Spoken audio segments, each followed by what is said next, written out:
Hello दोस्तों। आज के क्लास में हम लोग यूपी डीएलएड प्रथम सेमेस्टर के गणित विषय के राजन सीरीज का लघुत्तरी प्रश्न पढ़ेंगे। राजन सीरीज का ये 9वां क्लास है। आज के क्लास के साथ हम लोग का ये राजन सीरीज खत्म हो जाएगा, यानी पूरा हो जाएगा।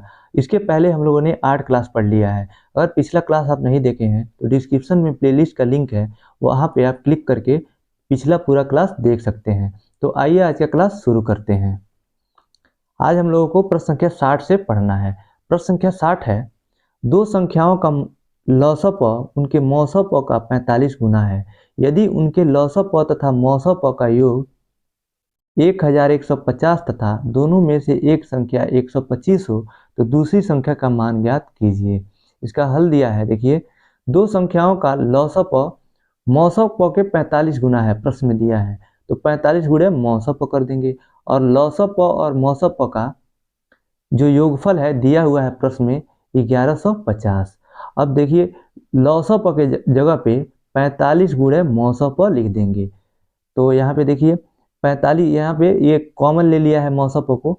अगर जो इसको हम गुणा करते हैं तो एक स्टेप यहाँ पे ये स्किप कर दिया है, जिससे कि मौसप गुणे 45 हो जाएगा ये लौसप के जगह पे यहाँ पे, और प्लस मौसप हो जाएगा मौसप। तो मौसप को कॉमन ले लिया है तो 45 धन 1 हो जाएगा। मौसप बराबर दिया है, दोनों लसप और मौसप का योग जो दिया है 1150, वही सेम लिखा हुआ है। अब मौसप बराबर 45 से 46 हो जाएगा, 46 से भाग दे दीजिए। 46 से भाग देंगे तो 25 बार में कट जाएगा, तो मौसप आ गया 25। और लौसप निकालने के लिए यहाँ पे पहले देखिए, सबसे शुरू में ही हम प्रश्न में दिया था लौसप मौसप का 45 गुना है, तो मौसप निकल गया 25। अब लौसप निकालने के लिए 45 से गुणा कर दीजिए 25 में। देखिए यहाँ पे लौसप बराबर 45 गुणे 25, तो 1125 आ गया लौसप। लौसप मतलब एलसीएम होता है, हिंदी में लौसप कहते हैं। तो ये लौसप और मौसप निकल गया। एक संख्या दिया हुआ है, तो हम लोग सूत्र के द्वारा जानते हैं कि लौसप गुणे मौसप बराबर पहली संख्या गुणी दूसरी संख्या। तो दूसरी संख्या निकालना है, पहली संख्या दिया है तो दूसरी संख्या के लिए पहली संख्या से लौसप गुणे मौसप में पहली संख्या से भाग दे देंगे। तो यहाँ पे देखिए लौसप 1125 है, गुणे 25 बटे 125, 25 बचे 125 हो जाएगा। 25 से काटेंगे तो 225 बार में कट जाएगा, जिससे कि हमारी दूसरी संख्या निकल जाएगी 225। यही पूछा था, यही सही उत्तर हो जाएगा। अगला प्रश्न है 61, 1872, 1584 तथा 336 का महत्तम समापवर्तक ज्ञात कीजिए। हल दिया इसका, सर्वप्रथम हम 1872 और 1584 का मौसप ज्ञात करेंगे। इसमें तीन संख्याओं का मौसप निकालना है, तो किन्हीं दो का पहले निकालिए, फिर देखिए जिससे वो कट जा रहा है उसके बाद फिर उससे दूसरे में भाग दे दीजिए। तो पहले 1875 में 15 से भाग देंगे, एक बार में जाएगा, और घटा के लिखेंगे तो 288 शेष बचेगा। फिर अब पहला भाजक जो था ये भाज्य बनेगा। फिर 228 से भाग देंगे, 5 बार में जाएगा, 14 से 40, इसका हासिल 100, इसका शेषफल 144 बचेगा। फिर ये 28 भाजक बनेगा, भाज्य बनेगा। तो 144 में 28 दो बार, 288 में 2 बार में भाग जाएगा, जिससे 288 पूरा कैंसिल हो जाएगा। अब 144 से ये मौसप आ गया 1584 और 1872 का। अब इस 144 से भाग देंगे हम लोग 1584 में। 1584 में अगर जो पूरा पूरा कैंसिल हो जाएगा तो 144 लौसप मौसप हो जाएगा। तो यहाँ पे देखिए 1872 और 1584 का मौसम आ गया 144। अब आगे भाग देंगे हम लोग 144 से 336 में। 336 दिया है तीसरा पद, कितना दिया है, हाँ 336 दिया है। 336 में जब हम लोग भाग देंगे तो 2 बार में कैंसिल होगा, 2 बार में भाग जाएगा 288, और इसका शेषफल बचेगा 48। अब 144 को भाज्य बनाएंगे, और 48 से 3 बार में 144 कैंसिल होगा। तो यहाँ पे देखिए अब इससे छोटी संख्या आ गई 48। पहले आया था 144, तो ये अब मौसम नहीं होगा, क्योंकि ये तीसरी संख्या को विभाजित नहीं कर पाया है। तो अब 48 तीसरी संख्या को विभाजित किया। अब 48 को चेक करेंगे कि उन दोनों संख्याओं में भाग चला जा रहा है कि नहीं। तो देखिए, और जो 144 को 48 काट दिया है और 144 उन दोनों संख्याओं को विभाजित किया है, तो इसका मतलब 48 भी उन दोनों संख्याओं को विभाजित करेगा। तो इसलिए अभिष्ट जो यहाँ भाजक है 48 है, यही मौसा हो जाएगा तीनों का। 1872, 1584 और 336 का मौसा हो जाएगा 48। अगला प्रश्न है प्रश्न संख्या 62। एक आयत की लंबाई और चौड़ाई क्रमशः 110 मीटर तथा 40 मीटर है। इसके चारों ओर तार लगवाने के लिए कितने मीटर तार की आवश्यकता होगी? तो माप निकालना है। आयत की लंबाई दिया है 110 मीटर, चौड़ाई दिया है 40 मीटर। अब देखिए आयत का चित्र बनाया है, ये चौड़ाई है और ये लंबाई है। अब तार की आवश्यकता मतलब उसका परिमाप निकालेंगे, तो इस परिमाप का सूत्र होता है 2 ब्रैकेट में लंबाई धन चौड़ाई। तो 2 लंबाई 110 है, चौड़ाई 140 है, 110 140 150 150 दूनी 300, 300 मीटर तार की आवश्यकता होगी। यही सही उत्तर हो जाएगा। प्रश्न संख्या 63 है। 3 अंकों की छोटी से छोटी संख्या ज्ञात कीजिए जिसे यदि 2, 3 तथा 7 से भाग दिया जाए तो प्रत्येक स्थिति में शेष 1 बचे। स्थिति में 1 शेष बचे। इसका हल दिया है 2, 3 तथा 7 का लॉसअप 42 होगा तथा 3 अंकों की छोटी से छोटी संख्या 100 होगी। चूंकि 100 में 42 से भाग देने पर शेष बचेगा 16। 42 दूनी 84 और 100 में से जब 84 घटाएंगे तो शेष बचेगा 16। तो इसलिए 100 धन 42 माइनस 16 बराबर 126। तो 3 अंकों की छोटी से छोटी अभिष्ट संख्या हो जाएगा 126, जो पूरा पूरा भाग चला जाएगा। लेकिन यहाँ पूछा है कि प्रत्येक स्थिति में 1 शेष बचे। 1 शेष बचने के लिए 1 उसमें जोड़ दीजिए, 127 हो जाएगा। अब भाग देंगे तो 126 ही जाएगा, 126 होगा उसका जब गुणा करेंगे तो, और 1 शेष हर हाल में बच जाएगा। तो ये इसका सही उत्तर हो जाएगा। इसको एक तरह से और आप सॉल्व कर सकते हैं कि तीनों का लॉसअप पर निकाले हम लोग, 42 आया। अब 42 का गुणा कीजिए, 2 बार गुणा करेंगे तो 84। ये 42 दूनी 84, ये 2 ही अंक का है, 3 अंक में नहीं गया है। तो एक बार और गुणा करेंगे तो 42 में आप 3 का गुणा करेंगे, 3 त्रिका 9 और 3 चौको 12 आ गया। 42 में करना है, सॉरी 42 में 3 दूना 6 और 3 चौको 12, 126 आ जाएगा। अब 126 आ गया, यही छोटी से छोटी 3 अंकों की संख्या है जिसे पूरा पूरा भाग जाएगा और 1 शेष बचाना है तो इसमें 1 जोड़ दीजिए तो 127 इसका सही उत्तर हो जाएगा। इसमें ये सब करने की जरूरत नहीं है, ये तो थोड़ा सा समझने वाला है, कहीं आपको ना समझ में आए तो आप 42 से 2 बार में गुणा करेंगे तो 84 होगा। तो ये 3 अंकों में नहीं पहुंचा है तो एक बार और गुणा कर दीजिए, 126 हो जाएगा और 1 शेष बचाना है तो 1 जोड़ दीजिए, 127 इसका सही उत्तर हो जाएगा। प्रश्न संख्या 64 है। 4 सही 1/2, 3 व 10 सही 1/2 का लघुत्तम समापर्त कितना होगा? यहाँ पे देखिए मिश्रित भिन्न दिया है।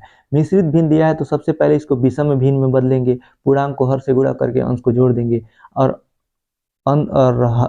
भिन्न का लौसन निकालना हम लोग जानते थे। भिन्न का जब लौसन निकालते हैं तो अंश का लौसन निकाल देते हैं और हर का मौसो निकाल देते हैं, यही सही उत्तर हो जाता है। तो देखिए इसको विषम भिन्न में बदलना है, 4 दूना 8 1 9, पहले को 9/2 और दूसरा दिया है 3 दिया है तो 3 को 3/1 लिख सकते हैं तथा 10 तीसरे को 10 दूना 20 और 1 21/2। ये मिश्रित विषम भिन्न में बदल गया। अब हम लोग को क्या निकालना है? अतः 9/2 3/1 व 21/2 का लौसौ ज्ञात करना है। तो दी गई भिन्नों का अभिष्ट लौसौ क्या होगा? अंश का लौसौ निकालते हैं, 9 3 21 का लौसौ बटे 2 1 2 का मौसौ। तो 9 3 और 21 का लौसौ आप ऐसे निकालेंगे, अभाज्य गुणनखंड विधि द्वारा ऐसे निकालते हैं 21। अब ऐसे आप काटेंगे और इधर वाले को सबको गुणा कर लेंगे तो आ जाएगा 63 आ जाएगा, 21 यही 63 और नीचे का हर का मौसम आ जाएगा 1, तो इसका सही उत्तर हो जाएगा 63। क्योंकि 1 कुल नहीं लिखा जाता है, हर में 1 रहता है तो उसको नहीं लिखते हैं। प्रश्न संख्या 65 है। एक दुकानदार ग्राहक को 2 क्रमागत छूट 30% व 20% देता है, तो बताइए यह छूट एक समतुल्य छूट के रूप में कितने प्रतिशत के बराबर होगी? माना हल है इसका, देखिए माना वस्तु का मूल्य है 100 रुपया। जब 100 रुपया माने हैं तो पहली स्थिति में 2 क्रमागत छूट देता है, तो पहली स्थिति में वो 30% देता है, दूसरे में फिर जितना बचा है उसका 20% देता है। तो पहले हम 30% का छूट देगा तो 100 में से 30%, 100 का 30% निकाल के घटा दीजिए, 100 माइनस 100 का 30%, तो 100 का 30% प्रतिशत बटे भाग होता है, 100 से भाग देते हैं तो 30/100 हो जाएगा, 100 से 100 कैंसिल हो जाएगा, 100 माइनस 30 बराबर 70।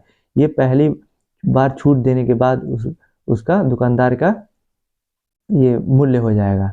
और उसके बाद जब दूसरी बार छूट देता है तो 70 में से, अब 70 का 100 का नहीं, बचा हुआ जो राशि है 70, अब 70 में से 70 का 20% निकालेंगे तो 20/100 होगा, 2 जीरो से 2 जीरो कैंसिल हो जाएगा, 7 दूना 14, तो 70 में से 14 जा 56, तो ये तो 56 हो गया, 56 ही इसका ये मूल्य हो गया। अब कुल छूट कितना है, तो कुल छूट और जो 100 रुपया उसका मूल्य था, 100 में से 56 जब घटाएंगे तो 44 रुपया कुल छूट हो जाएगा। अब समतुल्य छूट का प्रतिशत निकालना है, तो 100 हम लोग का मूल्य माने थे और उसमें छूट 44 है तो 44% हो जाएगा। इसको आप निकालेंगे तो एक समतुल्य छूट की प्रतिशतता निकालेंगे तो 44/100 गुणे 100, क्योंकि 100 ये उसको हम लोगों ने शुरू में उसका मूलधन माना था कि इतना रुपए का वो वस्तु है। तो 44/100 गुणे 100, 100 से 100 कैंसिल हो जाएगा, 44%, यही इसका सही उत्तर हो जाएगा। प्रश्न संख्या 66 है, हल कीजिए। 1/2 गुणे 3/5, तो इसका गुणा करने के लिए अंश को अंश में गुणा कर दीजिए, हर को हर में गुणा कर दीजिए, तो 1 गुणे 3 बटे 2 गुणे 5, तो 3/10 इसका सही उत्तर हो जाएगा। दूसरा का है 7/8 धन 3/4, तो इसका जब हम लोग जोड़ेंगे तो इसका एलसीएम लेंगे, सबसे पहले हर का 8 हो जाएगा, 8 एकम में 8 और ऊपर 7 है तो 7 धन 4 दूना 8 और 2 से ऊपर 3 में गुणा होगा, 3 दूनी 6, तो 7 6 13/8 इसका सही उत्तर हो जाएगा दूसरे का। प्रश्न संख्या 67 है, एक त्रिभुज की भुजाएं 8 सेंटीमीटर, 15 सेंटीमीटर, 17 सेंटीमीटर है, त्रिभुज का क्षेत्रफल ज्ञात कीजिए। ये देखिए यहाँ पे तीनों भुजाएं इसको अलग अलग है, ना ये समबाहु त्रिभुज है, ना समद्विबाहु त्रिभुज है, ना समकोण त्रिभुज है, और जो त्रिक बनाता है इनकी भुजाओं का माप, तो अगर जो त्रिप्लेट बनाता तो समकोण त्रिभुज होता, तो उसका क्षेत्रफल निकालते 1/2 गुणे आधार गुणे चौड़ाई, और समबाहु त्रिभुज होता तो उसका क्षेत्रफल निकालते √3/4 a²। लेकिन यहाँ भी समबाहु त्रिभुज है, इसका हम लोग जब क्षेत्रफल निकालेंगे तो सबसे पहले एस निकालेंगे। एस निकालने के लिए तीनों भुजाओं का योग ए बी सी, ए धन बी धन सी बट्टे 2 कर देते हैं, तो यहाँ ए बी सी तीनों भुजाएं हैं, तो 8 धन 15 धन 17/2, तो इन सब का योग होगा 40, 40/2, 20 आ जाएगा एस का मान। अब क्षेत्रफल का सूत्र होता है यस करड़ी में S into S minus A into S minus B into S minus C, जहाँ एस की वैल्यू हम लोगों ने 20 निकाल लिया है और ए बी सी ये भुजाओं का माप है क्रमशः। तो चलिए मान रखते हैं, एस का मान 20 है, अब 20 माइनस ए का मान 8 है पहली भुजा का मान, और दूसरी भुजा का मान 15 है तो 20 में से 15 घटा दिया, इंटू तीसरे ब्रैकेट में एस माइनस सी है तो 20 माइनस 17 हो जाएगा। जब इसको सॉल्व करेंगे तो देखिए 20 गुणे 20 में से 8 जा 12, दूसरे ब्रैकेट में था 20 में से 15 जा 5, और तीसरे ब्रैकेट में 20 में से 17 जा 3, इन सब का गुणा करेंगे तो 3600 आएगा करड़ी में। ये 60 का वर्गमूल है, 2 जीरो है तो 1 जीरो बाहर निकल जाएगा, 6 के 36, 36 का 6 निकल जाएगा, तो 60 वर्ग सेंटीमीटर इसका सही उत्तर हो जाएगा, त्रिभुज का क्षेत्रफल हो जाएगा। प्रश्न संख्या 68 है, 6 घंटियां एक साथ बजनी आरंभ हुई, यदि ये घंटियां क्रमशः 2, 4, 6, 8, 10, 12 सेकंड के अंतराल से बजे तो 30 मिनट में वे कितनी बार एक साथ बजेंगी। तो सबसे पहले इसका हम लोग एलसीएम निकालते हैं यानी लॉसअप, तो 2, 4, 6, 8, 10, 12 का लॉसअप हो जाएगा 120। अब प्रत्येक 120 सेकंड अर्थात 2 मिनट बाद इकट्ठी बजेंगी, यानी 2 मिनट में वो एक बार सारी घंटियां एक साथ बजेंगी। अब 30 मिनट में हम लोग को निकालना है, तो 30 में 2 का भाग दे दीजिए, 15 आ जाएगा। 1 घंटी पहले बजी थी, जब स्टार्ट हुई तभी वो एक बार बजी होगी, तो वो तो 0 मिनट पे बजी होगी ना, तो 1 जोड़ देंगे यानी 0 सेकंड पे बजी होगी, सब शुरुआत में ही बजी होगी एक बार, तो 1 एक्स्ट्रा जोड़ देंगे। जितना मिनट में भी पूछेगा और जो 2 मिनट के अंतराल या 3 मिनट के अंतराल पे कोई भी घंटियां बज रही हैं तो उनसे भाग दीजिए और उसमें 1 जोड़ देते हैं, ये फार्मूला होता है। तो 30/30 मिनट दिया है, 30/2 धन 1, तो 30/2 15 आएगा, 1 जोड़ेंगे 16 बार, यानी 16 बार वो एक साथ 30 मिनट में बजेंगी। यह इसका सही उत्तर हो जाएगा। प्रश्न संख्या 69 है, दो संख्याओं का मौसप व लौसप क्रमशः 50 व 250 है। यदि पहली संख्या को 2 से विभाजित किया जाए तो भागफल 50 आता है, तो बताइए वे संख्याएं क्रमशः क्या होंगी। यानी पहली संख्या दे दिया है, देखिए इनडायरेक्टली पहली संख्या दे दिया है, संख्या 2 से विभाजित करेंगे तो भागफल 50 आएगा। और अब जो संख्या निकालने के लिए भागफल में हम भाजक मतलब भागफल में भाज्य से गुणा भाजक से जब गुणा करेंगे तो भाज्य निकल जाएगा, इसका मतलब वो संख्या निकल जाएगी। तो पहली संख्या देखिए 2 से 50 में गुणा करेंगे तो 100 निकल जाएगी। और दो संख्याओं का मौसप और लसप तो दे ही दिया है, 50 और 250। तो सूत्र होता है पहली संख्या गुणे दूसरी संख्या बराबर मौसप गुणे लसप। तो दूसरी संख्या पहली संख्या हम लोग निकाल लिए 100, दूसरी संख्या निकालना है तो पहली संख्या से भाग दे देंगे लसप गुणे मौसप में। तो 50 गुणे 250/100, 2 जीरो से 2 जीरो कैंसिल हो जाएगा, 25 25 125, इसका सही आंसर हो जाएगा। अतः वे संख्याएं 100 व 125 होंगी। प्रश्न संख्या 70 है, प्रकार की सहायता से 3.4 सेंटीमीटर त्रिज्या का वृत्त खींचिए तथा इसका व्यास भी ज्ञात कीजिए। यहाँ रचना करने के लिए नहीं बोल रहा है, तो जितना कह रहा है आप उतना ही करेंगे। इसका हल है, प्रकार की सहायता से सबसे पहले आप 3.4 सेंटीमीटर का त्रिज्या लेंगे और उसे एक वृत्त खींचेंगे, कोई भी केंद्र ओ मानकर या कोई भी केंद्र मान के। तो आप एक वृत्त का केंद्र ओ मान लीजिए और 3.4 सेंटीमीटर की त्रिज्या लेके एक वृत्त खींच दीजिए और उसके बाद से उस केंद्र को परिधि को मिला दीजिए। यही जो है ओ ए, इसको एक ए नाम दे दीजिए, ये ओ ए है वृत्त का केंद्र। यही जो ओ ए है ये वृत्त का त्रिज्या है 3.4 सेंटीमीटर का। अब व्यास ज्ञात करने के लिए आप इसको केंद्र के पटरी की सहायता से आप कहीं भी ये परिधि से इसे केंद्र से होकर गुजरने वाली एक रेखा खींच दीजिए, ये व्यास हो जाएगा। और इसकी लंबाई आप निकालने के लिए 2 से गुणा कर दीजिए त्रिज्या में, व्यास बराबर 2 गुणे त्रिज्या। तो ये व्यास की लंबाई हो जाएगा 34 दूना 72 यानी 7.2 सेंटीमीटर। अब देखिए इसमें क्या दिया हुआ है, ये इतना ही था आपका हल है। इसमें 3.4 सेंटीमीटर का वृत्त, संलग्न चित्र में ओ केंद्र व 3.4 सेंटीमीटर त्रिज्या ओ ए वाला अभिष्ट वृत्त है। बस इतना ही पूछा था, उसमें भी यही किया है। देखिए एक ओ केंद्र लिया है, 3.4 सेंटीमीटर का त्रिज्या लेके वृत्त खींच दिया और केंद्र से गुजरती हुई एक रेखा खींच दिया बीसी। बीसी व्यास है जिसकी लंबाई 68 सेंटीमीटर, 6.8 34.72 नहीं होगा, सॉरी ऊपर हमने बताया है 3.4 में जब 2 का गुणा करेंगे तो 6.8 होगा, यही इसका व्यास हो जाएगा। प्रश्न संख्या 71 है, गिरीश अपनी आय का 75% खर्च करता है। यदि उसकी आय 20% बढ़ जाने पर वह अपने खर्च में 10% वृद्धि करता है तो उसकी बचत में कितने प्रतिशत की वृद्धि होती है। तो इसका हल है, माना गिरीश की आय 100 है, उसका खर्च कितना है 75 है, तो उसकी बचत कितना हो जाएगा। आप इधर देखिए, आप इधर ये कंफ्यूज हो जाएंगे, ये बहुत कंफ्यूजन दिया है। आप यहाँ पे देखिए मैंने बहुत सिंपलेस्ट फॉर्म में लगाया हुआ है इसको। आप इतना बस ध्यान देंगे शुरू का, माना गिरीश का आय 100 है, उसका खर्च कितना है, पहले 75% खर्च करता है ना, तो 100 पे तो 75% 75 ही होगा, उसका खर्च हो जाएगा 75 और उसका बचत कितना हो जाएगा 25। और नई आय उसका 20% उसके आय में वृद्धि हो रही है, तो नई आय पहले तो 100 था, 20% की वृद्धि होती तो 120 हो जाएगा।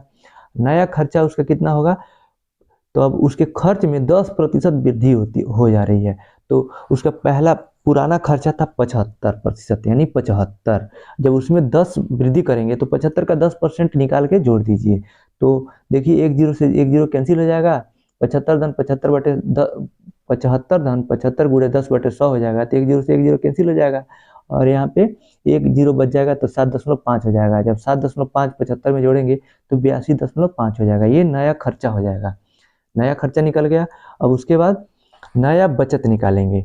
नया बचत निकालने के लिए अब आप 25 में पहले उसका बचत कितना था 25 था, अब उसके बाद बचत कितना हो गया, पुराना बचत 100 में से 82 82.5 घटा देंगे, क्योंकि नया खर्चा है ना 82.5, तो इसमें से जब नया खर्चा निकालेंगे 120 में से, तो 37 नया बचत हो जाएगा 37.5। नया नया बचत निकालने के लिए नए खर्चे में, नए आय में से, नई आय में से नया खर्चा निकालेंगे। तो नई आय 120 है और नया खर्चा 82.5 है। 120 में से 82.5 जा तो नया बचत आ जाएगा 37.5। अब बचत में वृद्धि निकाल लेंगे, तो पहला बचत है 25 और दूसरा बचत है 37.5, यानी ये थोड़ा ज़्यादा बचत है। इससे कितना वृद्धि हुई है, तो 37.5 में से 25 को घटा देंगे तो आ जाएगा 12.5। बचत में वृद्धि 12.5। अब प्रतिशत वृद्धि निकालने के लिए 12.5 बटे ओरिजिनल बचत 25 है, 12.5 बटे 25 गुणे 100 कर देंगे, तो 25 से 100 कैंसिल हो जाएगा 4 बार में। अब 12.5 गुणे 4 हो जाएगा कितना, 50। 12.5 में जब हम लोग 4 का गुणा करेंगे तो 50% इसका सही उत्तर हो जाएगा, यानी उसके बचत में 50% की वृद्धि हो रही है। ये बहुत आसान है, और जो इसको देखेंगे ये भी ठीक है, लेकिन ये थोड़ा सा कंफ्यूजन है और कुछ स्टेप्स गायब कर दिया है जिससे आपको समझ में ना आएगा। समझ आएगा लेकिन आने में कठिनाई हो सकती है। प्रश्न संख्या 72 है, राकेश ने 65% अंक वार्षिक परीक्षा में प्राप्त किए। यदि पूर्णांक 500 रहा हो तो राकेश को कितने अंक मिले। तो 500 का 65% निकाल लीजिए। हल है इसका, 500 का 65% बराबर 500 गुणा 65 बचे 100। अब आप जो 2 जीरो से 500 का 2 जीरो कैंसिल हो जाएगा। 65 में 5 का गुणा करेंगे तो 325 हो जाएगा। राकेश ने 325 अंक प्राप्त किए। प्रश्न संख्या 73 है, 300 ग्राम चीनी के घोल में 40% चीनी है। इसमें कितनी चीनी और मिलाई जाए ताकि नए घोल में चीनी की मात्रा 50% हो जाए। तो देखिए इसका हल, 300 ग्राम घोल में चीनी की मात्रा कितनी है, 40% है। तो सबसे पहले आप चीनी की मात्रा निकालिए, 300 का 40% निकाल दीजिए। 2 जीरो से ये 2 जीरो 300 का कैंसिल हो जाएगा, 4 3 12, 120 ग्राम आ जाएगा चीनी की मात्रा। जब 120 ग्राम चीनी की मात्रा आ गया तो माना x ग्राम चीनी और मिलाई जाए तब। प्रश्नानुसार 300 में अगर जो x मिला देंगे हम और चीनी मिला देंगे तो पहले 40% थी और उसके बाद वो 50% हो जाएगा। तो 300 में जब x चीनी और मिलाए हैं तो इसका गुणे 50% बराबर 120, तो 40% था ही, और जो x मिलाएंगे तो ये जब इसका 50% निकालेंगे तो ये टोटल आएगा, तो ये तो x ही जुड़ा होगा, जो मिलाएंगे वही तो इधर जुड़ जाएगा, वही इधर जुड़ जाएगा। अब इसी को सॉल्व कर लेंगे। अब सिंपल इसका सॉल्व करेंगे तो आप जो मिलाया हुआ जो चीनी का भाग होगा वो निकल जाएगा। अब देखिए इसका 300 का 50%, 300 प्लस 50 धन x गुणे 50 बटे 100, तो 50 से 2 बार में कैंसिल हो जाएगा, 50 दूनी 100, और इधर 120 धन x, तो 300 धन x बटे 2 बराबर 120 बटे धन x। अब 2 को उधर पक्षांतर कर दीजिए, 300 धन x बराबर 120 दूना 240 धन 2x। 300 में से 240 को घटा देंगे, इधर 240 को बाईं तरफ पक्षांतर किया और x को दाईं तरफ पक्षांतर किया, तो 2x में से x चल जाएगा, x हो जाएगा, और 300 में से 240 जाएगा 60, यानी 60 ग्राम और आप चीनी मिला देंगे तो घोल में चीनी की मात्रा 50% हो जाएगा। इसको आप थोड़ा सा ऊपर वाले को एक बार और समझेंगे। 300 में कितना मात्रा मिलाएं कि जो पहले 40% था चीनी, अब वो घोल का 50% हो जाए। तो चीनी में मान लीजिए कि x पार्ट मिलाएंगे तो उसका 50% कितने के बराबर होगा, 120 धन x, क्योंकि 120 तो 40% दिया ही है, जो 10% बढ़ेगा उसमें जो मिलेगा वो x ही होगा। इसको आप समझिएगा, इसको आप समझ गए तो बस सॉल्व करना है। प्रश्न संख्या 74 है, किसी शहर की जनसंख्या प्रति वर्ष 5% बढ़ जाती है। यदि इस समय शहर की जनसंख्या 70,000 हो तो बताइए 2 वर्ष बाद जनसंख्या कितनी होगी। ये देखिए चक्रवृद्धि ब्याज के जैसा है, ये चक्रवृद्धि ब्याज की ये दर दिया है 5%, और वर्तमान संख्या दिया है 70,000, ये मूलधन के जैसा है, ये मूलधन हो जाएगा। और समय दिया है 2 वर्ष, तो चक्रवृद्धि ब्याज में ही हम लोग इसको वैल्यू को पुट कर देंगे तो निकल जाएगा। 2 वर्ष बाद जनसंख्या, वर्तमान जनसंख्या ब्रैकेट में 1 प्लस दर बट्टे 100 गुण और ऊपर जो घात होता है समय का होता है। तो वर्तमान जनसंख्या है 70,000 और एक धन दर दिया है 5/100 यानी 5%, तो 5/100 और समय दिया है 2 वर्ष, तो ऊपर 2 हो जाएगा। देखिए 5 से 100 कट जाएगा 20 बार में, और 20 एकम में 20 और ऊपर 5 एकम में 5 कटा था 21 हो जाएगा। 21/20 पे 2 घात, 2 घात का मतलब 2 बार गुणा, तो 70,000 गुणे 21 गुणे 21/20 गुणे 20। अब इसको आप जब सॉल्व करेंगे तो 77,175 रुपया आ जाएगा। रुपया नहीं, मतलब ये जनसंख्या है, 77,175 जनसंख्या हो जाएगी 2 वर्ष बाद। यही सही उत्तर हो जाएगा। प्रश्न संख्या 75 है, प्रकार की सहायता से 3.5 सेंटीमीटर त्रिज्या का वृत्त खींचिए तथा व्यास भी ज्ञात कीजिए। 3.4 सेंटीमीटर का, देखिए यहाँ प्रश्न रिपीट हो गया, फिर वही काम करेंगे। त्रिज्या लेंगे 3.4 सेंटीमीटर का, एक वृत्त खींच दिया, उसका केंद्र O माना और O को मिलाती हुई एक रेखा खींच दिया, वही व्यास हो जाएगा। व्यास के वैल्यू निकालने के लिए त्रिज्या में 2 से गुणा कर देंगे। तो देखिए इसमें हल दिया हुआ है, सर्वप्रथम प्रकार गोल कर 3.4 सेंटीमीटर दूरी लेकर एक बिंदु O को केंद्र मानकर वृत्त खींचिए जिसमें AB बराबर CD बराबर 6.8 सेंटीमीटर व्यास है। 2 से गुणा कर दिया, बस यही है फिगर, आप देख लीजिएगा। तो व्यास बराबर, व्यास निकालने के लिए त्रिज्या से 2 में गुणा कर दिया है, त्रिज्या में 2 से गुणा कर दिया, 6.8 सेंटीमीटर व्यास निकल गया है। प्रश्न संख्या 76 है, नीचे दिए गए प्रत्येक की परिमिति ज्ञात कीजिए। परिमिति मतलब होता है परिमाप, उसके चारों तरफ की जो बाउंड्री की लाइन है उसको हम लोग परिमिति कहते हैं। तो देखिए पहला आयत दिया है, लंबाई ज़्यादा दिया है 6 सेंटीमीटर और 3.5 सेंटीमीटर दिया है ये चौड़ाई। तो जब इधर का 3.5 है तो ये भी 3.5 हो जाएगा, ऊपर 6 सेंटीमीटर है तो नीचे भी 6 सेंटीमीटर हो जाएगा। अब इसको सॉल्व करने के लिए 2 ब्रैकेट में लंबाई धन चौड़ाई, इसका सूत्र होता है आयत ABCD का परिमिति बराबर आयत की चारों भुजाओं की लंबाई का योग। तो चारों भुजाओं की लंबाई का योग याद के लिए 6 ऊपर नीचे हो जाएगा, 3.5 हो जाएगा। लेकिन उसका तो सबका परिमिति निकालने के लिए आप एक ही फार्मूला लगा सकते हैं, सबके चारों भुजाओं का योग निकाल लीजिए। लेकिन इसका मतलब ये नहीं है, देने का मतलब है कि आप सिस्टम से लगाइए, जिसका जो फार्मूला होता है उस फार्मूले में रख के लगाइए। तो पहला है आयत दिया था, आयत का परिमाप हो जाएगा 2 ब्रैकेट में लंबाई धन चौड़ाई। तो लंबाई 6 सेंटीमीटर, चौड़ाई 3.5 सेंटीमीटर, तो 6 धन 3.5 9.5 होगा, 9.5 में 2 से गुणा होगा 19 सेंटीमीटर पहले का परिमिति हो जाएगा, यानी परिमाप हो जाएगा। अब दूसरा फिगर देखते हैं। दूसरा दिया है, ये कर्ड दिया है 4 सेंटीमीटर, लंब यानी ऊंचाई दिया है 2 सेंटीमीटर और आधार दिया है 3 सेंटीमीटर। तो ये देखिए ये समकोण त्रिभुज लग रहा है।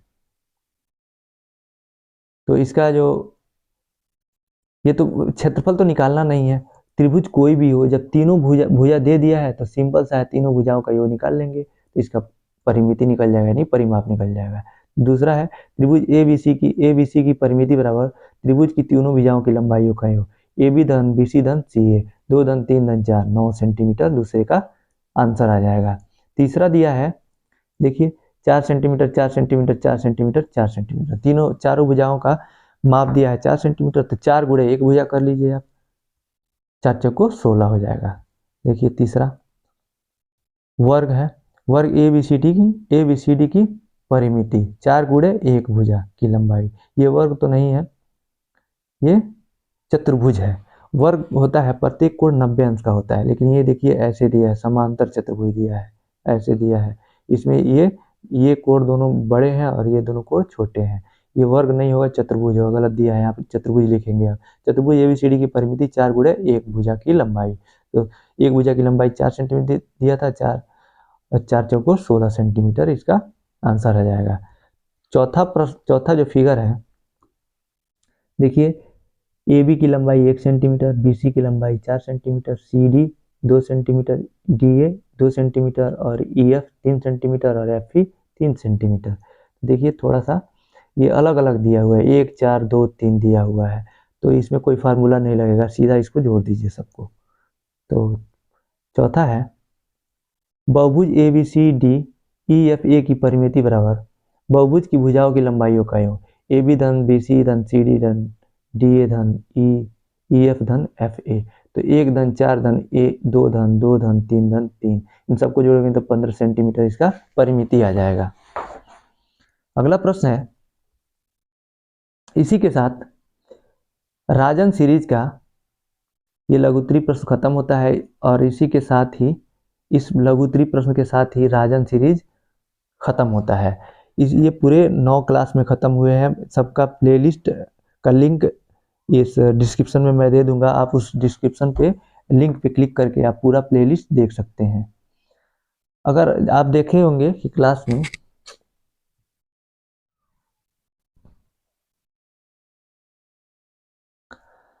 आज का क्लास आपको कैसा लगा आप कमेंट बॉक्स में बताइएगा। अगर आपको अच्छा लगा तो वीडियो को लाइक कीजिए, अपने दोस्तों के पास शेयर कीजिए, और आप चैनल पे नए हैं तो चैनल को सब्सक्राइब कीजिए। इस वीडियो को देखने के लिए आपका बहुत बहुत धन्यवाद दोस्तों।